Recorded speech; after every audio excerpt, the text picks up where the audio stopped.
hurricanes, typhoons, cyclones. These are the most powerful storms on Earth.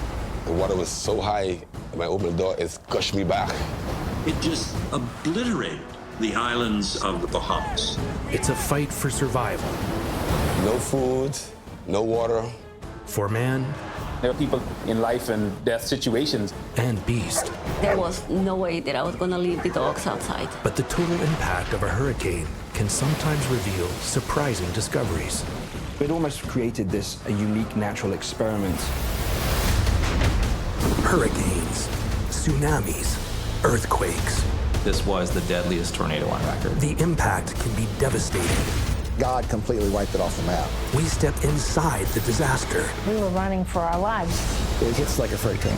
And unravel the unexpected and sometimes jaw-dropping total impact. Believe it or not, some good can come from these monster storms.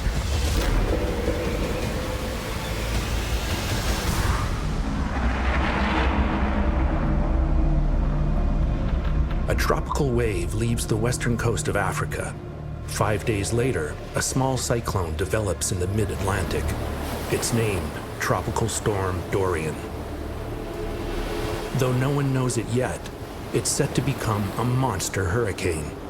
One that will have far-reaching impact beyond the storm itself. Across the Atlantic, for most Bahamians, preparing for hurricane season is nothing new. It's something to take in stride. We were prepared traditionally.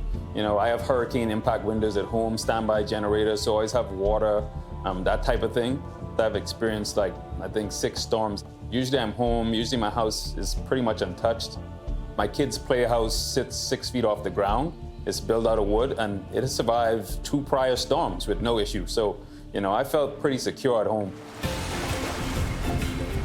The Bahamas are an archipelago of more than 700 islands, speckled across 470,000 square kilometers of ocean. An ecological oasis and a tourism mecca. Beautiful beaches, beautiful weather, great people, great food. You can't ask for a better place to live.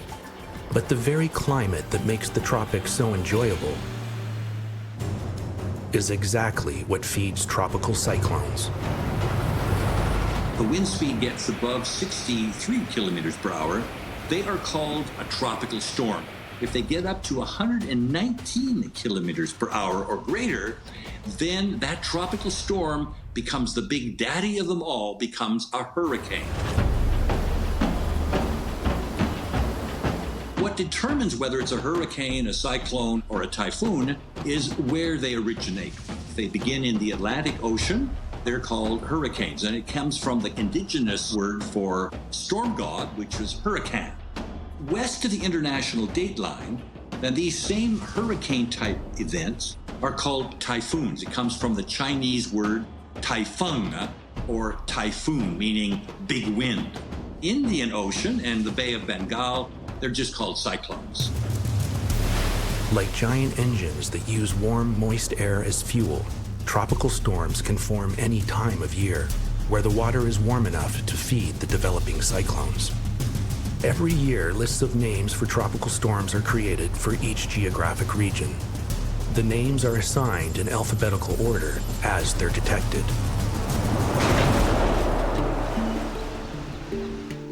South of Grand Bahama Island, on New Providence Island, Crazy, crazy, crazy. Chella and her brother Alejandro run a refuge for homeless and abandoned dogs. I came to the Bahamas because I met somebody, and I thought it was gonna be my dream, my fairy tale, but there were dogs everywhere. I was on the street taking care of the dogs, at the clinic, picking up dogs. After 10 years, I was given a choice, the dogs or the marriage. And the dogs needed me. I don't think the dogs were gonna find another me. That's what I thought, so I gave up on my marriage and my life.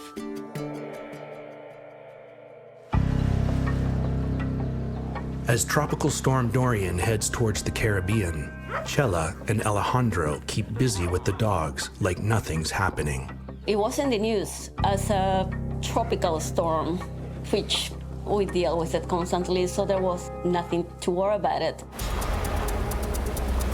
But as Dorian bears down on the Caribbean, states of emergency are implemented, and Dorian makes landfall on the U.S. Virgin Islands as a Category 1 hurricane.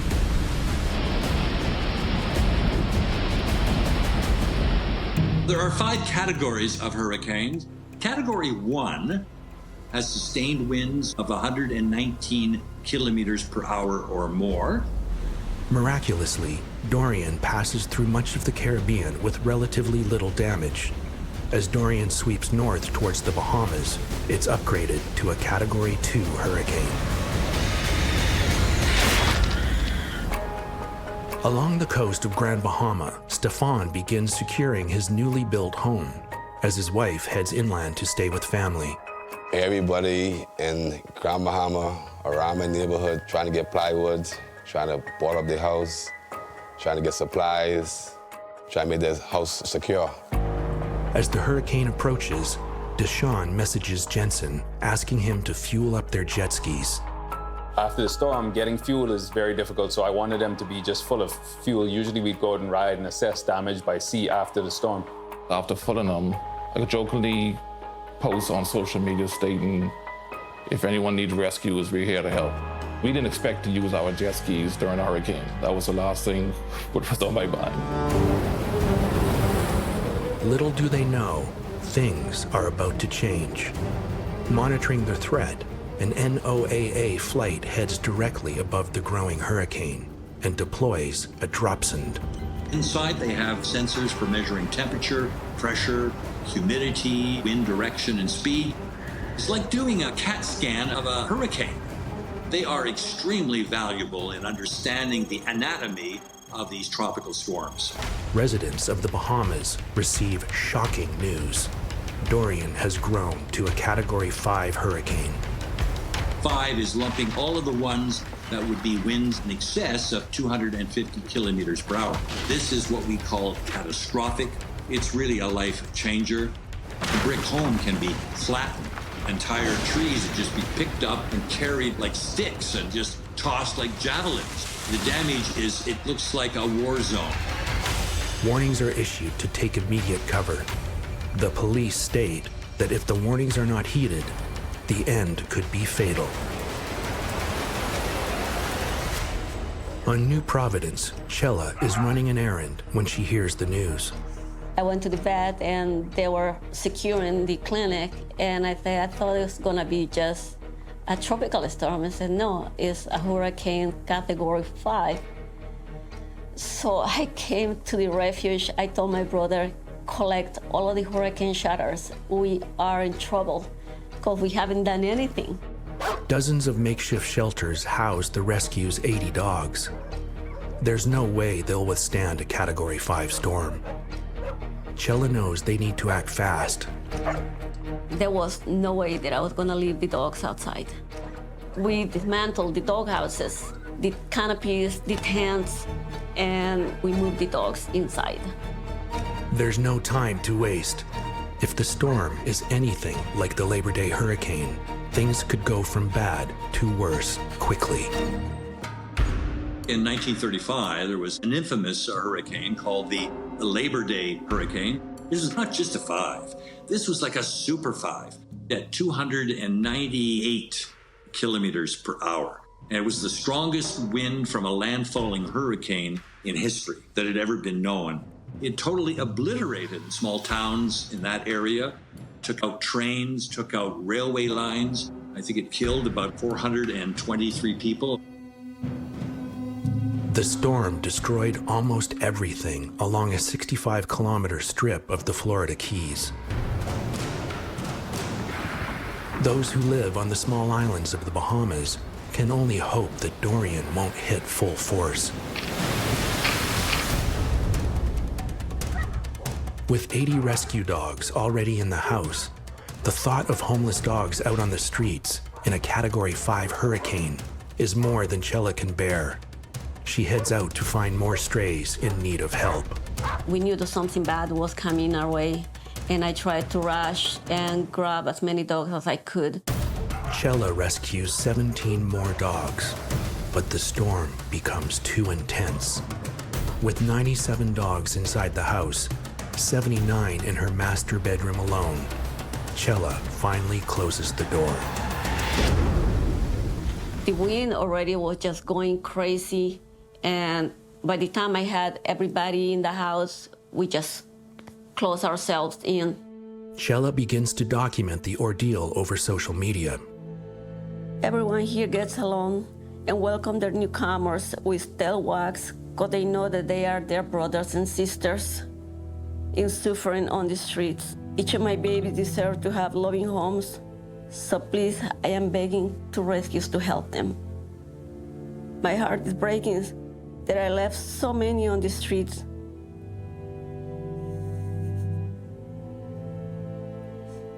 Because I have no more room to bring them.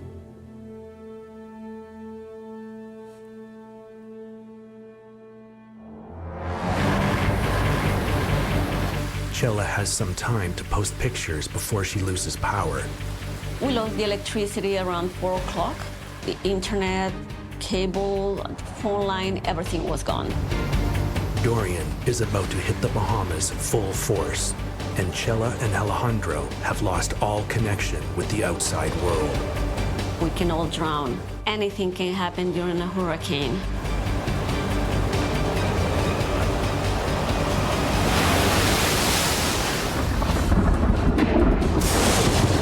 During the night, Hurricane Dorian hits the Bahamas full force. After staying behind to secure his family's home, Stefan wakes up with a shock. I was sleeping at the time when the hurricane was here. Me and my dog, Coco, that's who wake me up. Because her bed started floating on the floor, and she started barking to alarm me. So when I get out of bed and I put my foot on the floor, it felt water about that high. I said, oh man, it's down here already. So I got up. When I got up and I opened up my room door, the water was so high, and when I opened the door, it pushed me back. Stefan and Coco are trapped. There's nowhere to go. It's often the storm surge, which is the killer aspect of a hurricane. You can survive the winds and the heavy rains, but boy, that wall of water that comes across the beach, comes right inland for several kilometers, can be really very destructive. You take a cubic meter of water, it weighs about 1,000 kilograms. That can pound and demolish structures. It's these timbers, it's 2x4s, it's glass and doors that get rushed into this water. Lower levels of strong, sturdy buildings are destroyed. It's really a force, a huge force of nature that can kill people. On New Providence, Chella and her brother Alejandro struggle through the night. 79 dogs were in my bedroom alone.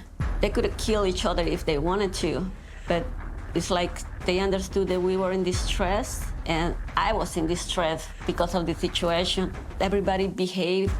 But the safety of the dogs isn't the only thing they have to worry about. I always worry about if we have a high tide and we can all drown. Anything can happen during a hurricane. I think that's an interesting thing. This one piece will make 52 layers. Watch on mobile devices or the big screen. All for free. No subscription required.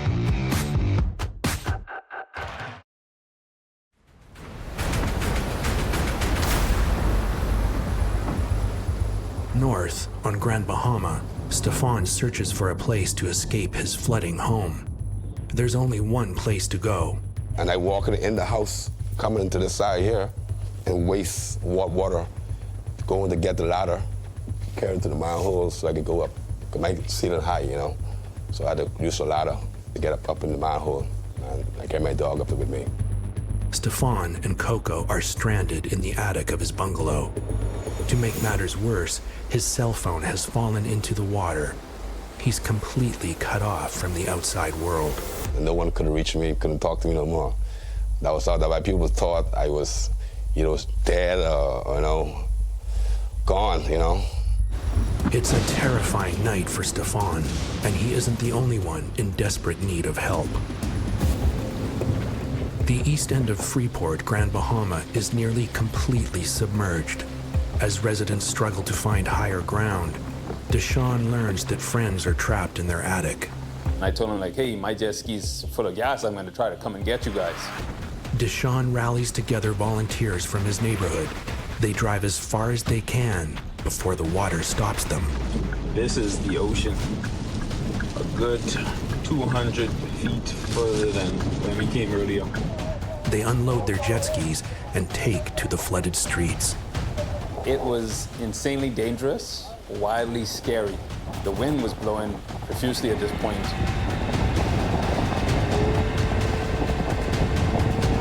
The rain pretty much felt like small rocks just pounding at you. Pretty much most of the city was underwater. Most of the roads that you would take, you had to redirect around.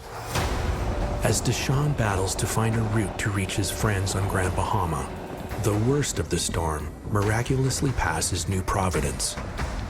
For the grace of God, we were spared. Some poles on the ground, some flooding, no major catastrophes like other hurricanes. For Chella, all of their efforts through the night have been worth it. My love for dogs started since I was a child. They don't want nothing in return. As long as you treat them good, it's mind-blowing. These animals, they are so loving.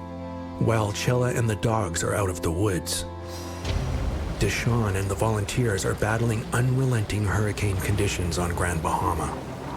He manages to get his friend's family to safety, but the ordeal reveals the desperate situation for many. I found some young guys outside pleading for help for some people. There was a lady and her daughter just on the top of her car, just sitting out in the middle of the storm. And nearby, there was one woman that had a newborn baby in a styrofoam cooler. When I found her, the baby was staying afloat in this because the water levels, they were in the house. The house water was about 5-6 feet, and a pregnant lady in one house. And so after I saw this, I told one of my guys that went with me to do the rescues, let's clear the neighborhood. As word spreads of their rescue efforts, more volunteers join in. But no one is aware that Stefan and Coco are still trapped in their attic. No food, no water, can't sleep because I have to wash the water. I have to stay up, doing this. I couldn't lay down flat, so I had to stay like a pose, like a Coco was right there, trembling and wondering what happening too. Why she up here? She trembling, and I just hug her and put her next to me.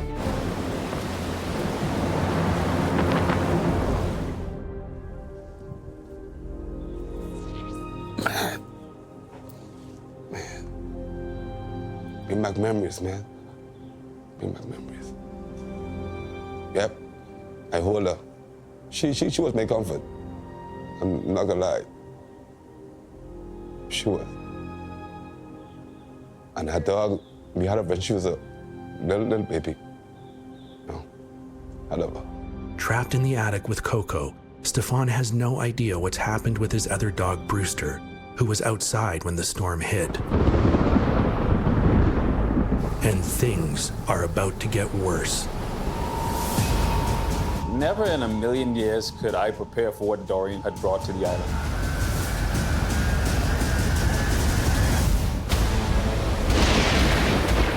Around the world, the total impact of hurricanes like Dorian are hitting in unexpected ways. But on the island of Grand Bahama, as water levels continue to rise, a nightmare scenario unfolds. Late on September 1st, Dorian stalls just north of Grand Bahama. Typically, hurricanes move at a speed of maybe 8 to 12 kilometers per hour. Now, what happened, though, was very unfortunate because it slowed right down. Like a cork floating along a river, hurricanes are pushed along by ocean winds. If the winds slow down, the hurricane can stall. In the case of Dorian, it slowed to just 1 kilometer an hour. You could walk faster, Then this hurricane moved. It spun around hour after hour and just obliterated the islands. Dorian stalls for 40 hours, lashing the islands of Grand Bahama and nearby Great Abaco with rain, waves, and winds as high as 295 kilometers an hour. Deshawn, Jensen, and a team of 40 jet skiers and boaters battle the storm in search of survivors. At this point, we would have had, I think, anywhere from 200 to 300 just random people calling our phones and sending us messages requesting people to be rescued. Jensen is shocked by what he sees. One of the rescues I remember was rescuing an infant from out of ceiling. I was able to, punch the ceiling open at a certain angle where I was able to get the baby out. And there were some people that were in life and death situations, and so that's what kind of kept us going. Just knowing that we were in a position to help. Still trapped in his attic, with no food or water, exhausted and hungry, Stefan struggles to remain hopeful. Due all the hurricane, I didn't sleep. I just stayed up for 3 days, didn't eat, just praying and sobbing, all night, Thank God. But I pray, Lord, that, this is the way I'm supposed to die, This is the way I come to die, not like this, As Stefan's hopes for rescue shrink, Dorian finally begins to move north. And Deshawn returns home to assess the damage. When I came home, I was just in awe, just like very saddened because, I wasn't sure where to go to next. Deshawn knows how lucky he and his loved ones are. A lot of the people that I know, or all of them survived. Jensen had somebody that was very close to him that actually reached out for help. She was stuck in her roof, and she could actually see the water rising. So we actually tried to go down, but under weather conditions, the winds were extremely dangerous. At this point, she told me she was still stuck in the roof, and she was desperately needed help. Despite their best efforts, they're unable to reach her. Days later, Jensen receives devastating news. Some other rescue team found her body in some nearby bushes. Despite this heartbreaking loss, Jensen tries to focus on the positive and the lives they were able to save. We rescued about over 150 persons during this time. It's a very good feeling, very good feeling knowing that you got people out of harm's way and knowing that you survived yourself. The morning after the storm, Chella makes an exciting discovery. After we clean up the debris at the refuge, I went to a coffee shop looking for internet because I needed to know what was happening. I needed for my family to know that we were okay. The owner lets her in on some incredible news. The storm has created a remarkable opportunity for Chella's dog rescue. He said, Chella is crazy. Check the fundraiser, check the pages. Your pictures went viral. It's everywhere, everybody is sharing it. I never, in a million years, I thought that those pictures were gonna be a sensation. It was insane. Donations for the refuge pour in. People around the world work to help rehome the dogs. Everybody all of a sudden knew of my dogs. I was able to send 79 dogs in 2 days to rehome. And pretty much everybody by now had been adopted. That was the good news about the hurricane. It took a major devastation for my dogs to find a window of opportunity to leave the Bahamas. It completes me knowing that I started something and I finished it till the end. And the end was when they found the happiness that they deserved.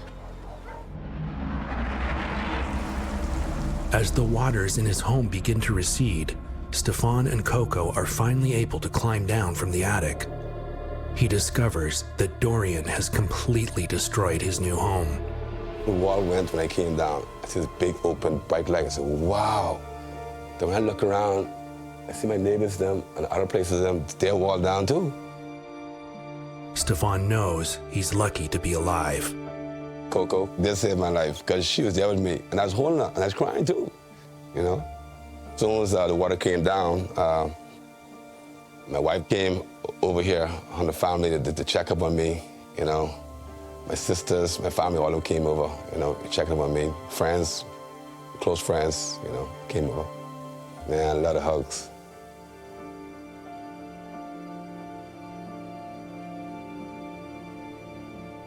Oh, man, a lot of hugs. A lot of hugs. I needed that, you know, but they was worrying too. But they was worrying.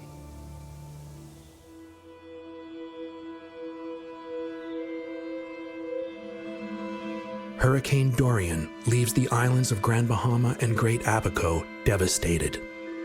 If the categories of storms were extended at 295 kilometers an hour, Dorian would be classified as a Category 6 hurricane. When storms are particularly deadly or costly, their names can be retired, never to be used again. In a strange twist, in 2020, the committee that makes these choices is unable to meet due to the worldwide COVID-19 pandemic. Because names are only recycled every 6 years, the committee has until 2025 to retire the name. But Dorian will likely be retired. In the wake of Dorian, there is strength and renewal. You know, Grand Bahamians are resilient. I tell people we are hurricane experts, if there is such a thing. I took a greater appreciation on life and lived life for the moment. 3 days after Stefan and Coco climbed down from the attic, KK, you didn't hear me call his name? We started wagging the tail, he started coming close. a miracle. Brewster has found his way home. Beaming people, we warriors, man. We go for it. Yeah, Brewster. New beginning now. Coming big and stronger. That's all. He's so happy. He won. Let me go, boy. While the power of a hurricane can be devastating, the total impact can also have astonishing outcomes. As a hurricane ends a drought. It's a little part of the accounting. It's on the other side of the ledger. I sometimes think tropical storms and hurricanes are given a bum rap. You know, believe it or not, there's some good that can come from these monster storms. Take cities along the eastern seaboard of the United States. What would they do for rainfall if they didn't have hurricanes? You'd have a lot of reservoirs that would go dry. You'd have terrible drought periods. You'd have not water for irrigation. Wells would go dry. And so we actually depend sometimes on the rainwaters. 7 years before Hurricane Dorian, and over 700 kilometers northwest of the Bahamas, the southeastern U.S. is a tinderbox. The interior southeastern United States, Georgia, South Carolina, western North Carolina, Florida, those areas were in severe drought. Northern Florida is hard hit, with 18 wildfires raging. One scorches more than 45 square kilometers of national forest. As the region is grappling with drought, Tropical Storm Debbie is headed for New Orleans when something unanticipated happens. Surprising twist to Debbie was all of the forecast models projected it to travel west towards Louisiana and Texas. And it did briefly, and then turned almost 180 degrees and headed nearly due east towards the sort of eastern panhandle of Florida. The storm makes landfall and spawns 13 tornadoes. The deluge of water undercuts the ground and 52 sinkholes appear in just one county. Hundreds of homes are damaged. When it's passed, it's caused $250 million in damage and taken 10 lives. Tropical storms and hurricanes can often deal a devastating blow. Yet in some cases, they also have a complex relationship with drought. And, as in the case of Tropical Storm Debbie, can cause a stunning reversal to extreme droughts. Tropical Storm Debbie, its landfall was kind of right around the elbow of Florida and moved right into an area that had been riddled with wildfires for weeks. It had been in severe drought for a period of months before that. Debbie moved pretty slowly, produced a lot of rain all across the whole peninsula there, Florida, and in the course of 2 days ended those severe drought conditions and really quelled the wildfire situation at the same time. Jason's research has shown that this type of turnaround in drought conditions isn't rare. In parts of the Southeast, almost half of the droughts of the last century ended because of landfalling tropical systems. The researchers coined the term drought busters. What my research focuses on is tropical cyclone drought busters, when the rainfall from a single landfalling tropical cyclone single-handedly is enough to end existing drought conditions in the area affected by its rainfall. Similar drought-busting systems can be seen in different places around the world. As far as the rapid transition from dry to rather wet conditions that's associated with drought busting, we do see that in certain circumstances around the world. The South Asian monsoon is an example where the summer season tends to be in a lot of locations in South Asia rather wet with the rainfall that we characteristically think of at the monsoon. The hurricane is a double-edged sword. They're very important components of the rainfall climatology. While this wouldn't be expected to offset the negative aspects, the costs and damages associated with landfall and tropical systems, it's a little part of the accounting. It's on the other side of the ledger. But where does it lie on the balance sheet when a 350-ton ship is dragged across the ocean floor? There's no way that a ship can literally just disappear, but it really had. Florida often bears the brunt of hurricane season, but unlike Tropical Storm Debbie, in 2017, Hurricane Irma delivered a different kind of surprise outcome. This one at the bottom of the ocean. Hurricane Irma tears through the leeward islands of southern Florida. The storm leaves 12 million people without power. 90% of buildings are damaged. 60% of the population homeless. 129 lives are lost. Hurricane Irma passed through Florida, but very soon after there was a second hurricane. Hurricane Maria was literally 2 weeks later that came up the east coast of Florida. Now it was two hurricanes back to back. Before the dual hurricanes hit, Ian and the ReefSmart team were working in Florida. ReefSmart creates three-dimensional maps of the aquatic ecosystem to help divers and snorkelers explore that environment in a safe, sustainable way. If you want to know what's going on underneath the water, then you would reach for a ReefSmart guide. In August, we were finishing up mapping work in Broward County, the Fort Lauderdale area. We were mapping about 35 wrecks and reefs. There was one more wreck that was due to be sunk, which was the Okinawa. A 33-meter-long, 350-ton military tug, the Okinawa, was being dropped as an artificial reef. The idea of artificial reefs is that you place a structure on the seabed and automatically fish are attracted to that, and it builds up an ecosystem around that shipwreck.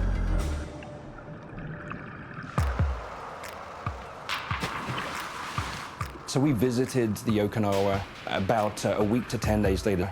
It was sitting perfectly on the bottom, upright at about 70 feet in a north-south orientation. The fact that it was sitting upright was perfect. And if a wreck is slightly tilted, it makes you a little bit disoriented when you get into the wreck.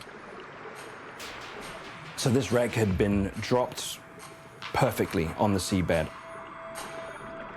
The ReefSmart team is finishing their Florida work when they hear about the impending hurricanes.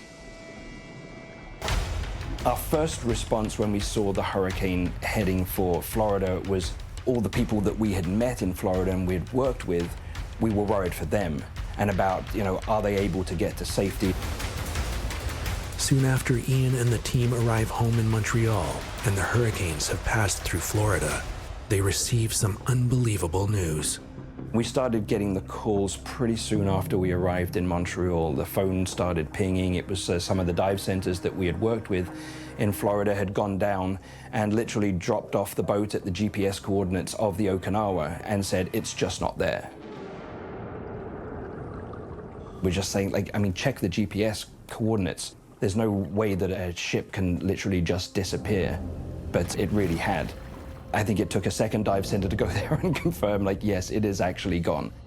But where could a 350-ton ghost ship have just disappeared to? Aren't waters supposed to be calm under the surface?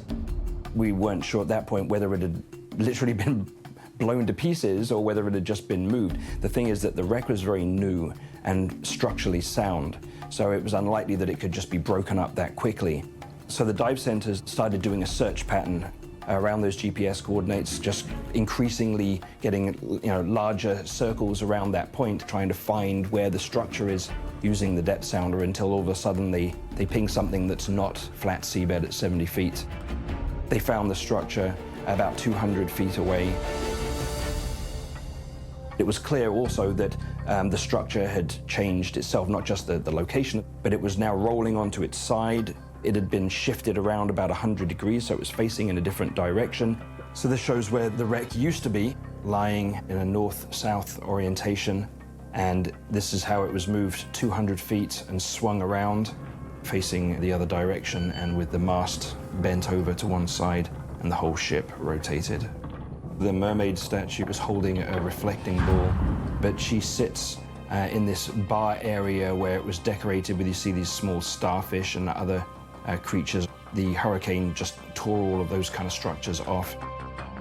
The Okinawa wasn't the only dive site that had been affected by the hurricanes. For dive centers or individuals that had gone out to dive different wrecks, each one of them had come back and said that their structures had changed. The Ancient Mariner, the whole upper deck had been torn off that shipwreck and was now lying on the side of the shipwreck. Rodeo 25, the superstructure of that wreck had collapsed further, and Captain Dan, the smokestack, had been removed.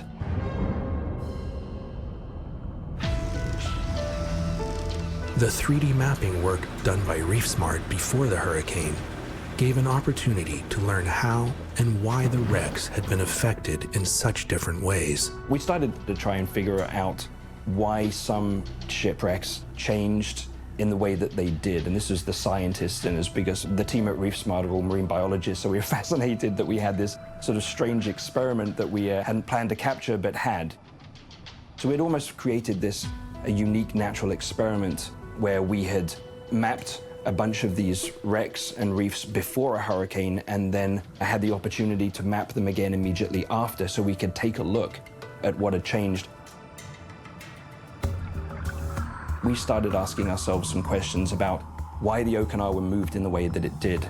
It was obviously a new wreck, so it had really just was resting on the seabed rather than sort of slightly buried into the seabed, but it was also positioned parallel to the oncoming waves.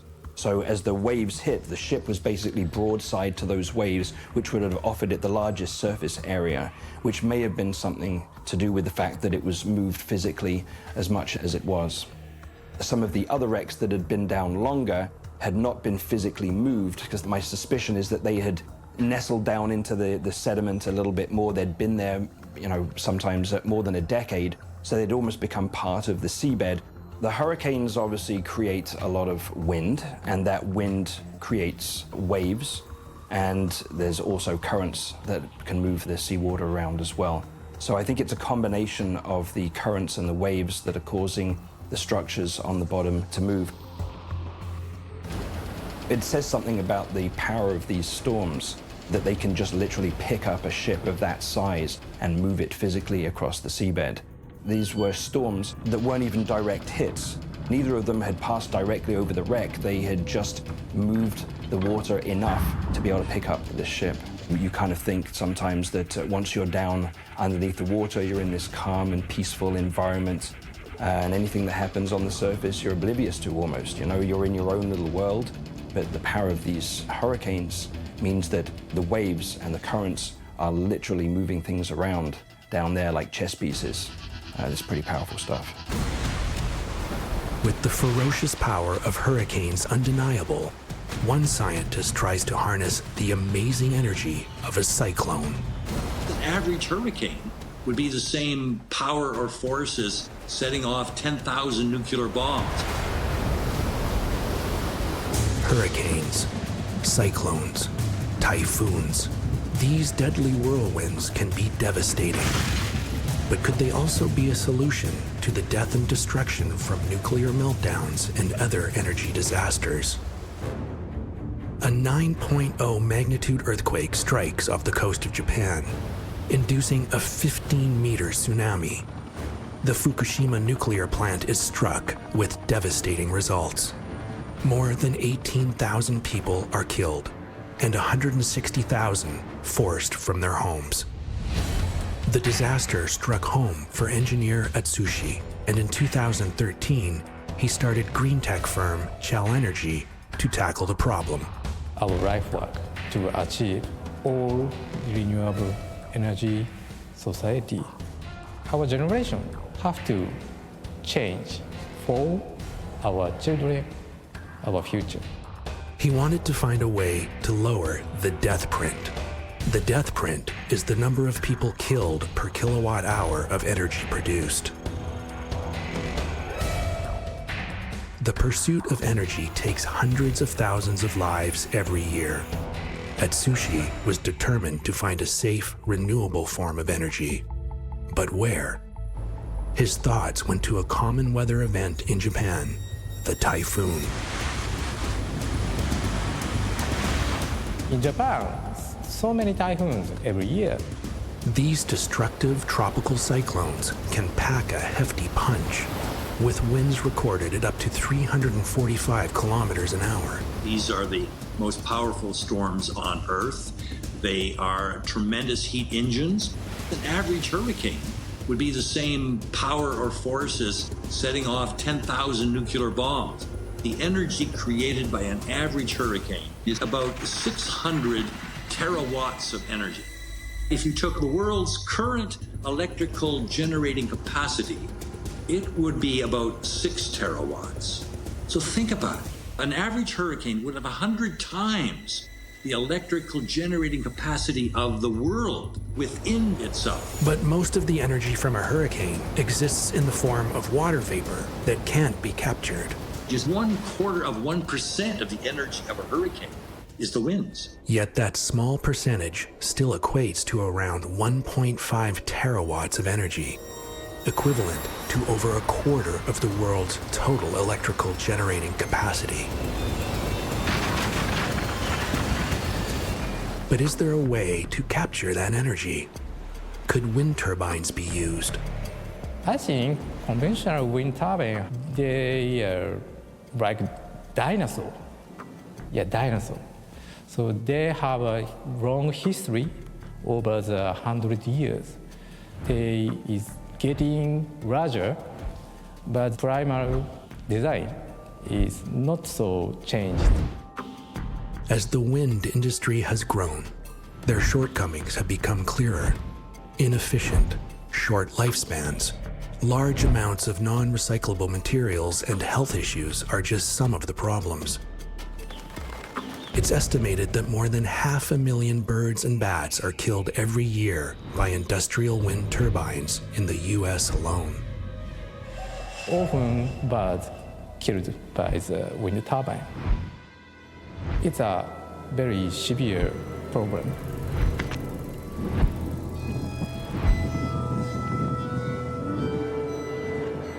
So not good for environment. But with catastrophic failures of conventional wind turbines occurring at even low wind speeds, trying to harness energy from even a Category 1 hurricane, with winds beginning at 119 kilometers an hour, isn't feasible. Atsushi took a new approach and created the world's first typhoon wind turbine. The egg beater-shaped turbine has no blades and is designed not only to withstand the destructive forces of a tropical cyclone, but also to harness it, while at the same time protecting wildlife. It works through something known as the Magnus effect. So Magnus effect is known as the principle of the football. When we rotate the ball not go straight. It goes sideways. On the side where the ball and wind travel in the same direction, there's less resistance. Where the ball and the wind travel in different directions, there's more resistance. This property pushes the ball in the direction of least resistance, the same way athletes use it to curve balls. Atsushi's bladeless turbine isn't just a theory. The first prototype was installed in Okinawa, Japan in 2016. Our turbine is not noisy, and the birds can recognize turbine. This turbine can prevent the bird strike. Our turbine is not only the renewable energy, but very friendly to the environment. As the world's population continues to grow, energy demands increase, and the pressures on wildlife and the environment build. One of the planet's most devastating natural disasters could end up offering a greener way to produce energy. No wonder people are in awe of hurricanes. They just have so much energy. And it's to think that nature can produce all of that energy, I think is what's revealing. Hurricanes, undeniably terrifying and destructive. They reveal their total power both above and below the ocean. Yet sometimes they can also quench a scorched earth, and they may offer opportunities for new sources of energy for a greener future.